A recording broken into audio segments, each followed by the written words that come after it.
What is the sine of 4 pi over 3? Well, whenever you're trying to find the sine of 4 pi over 3 or another angle, you're going to draw yourself a unit circle. Now, 4 pi over 3 lives in this third quadrant right here. Remember, you have 3 dots, 1, 2, 3.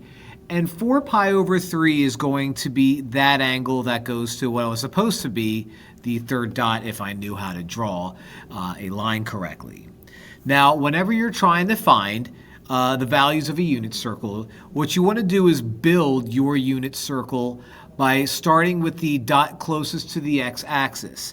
Then you're going to put root 3 over 2, root 2 over 2, and the one that matters, root 1 over 2, which is 1 over 2. Then you build your way back. Root 3 over 2, root 2 over 2, and 1 over 2. Now, the one thing that I neglected were the negatives. This is quadrant 3.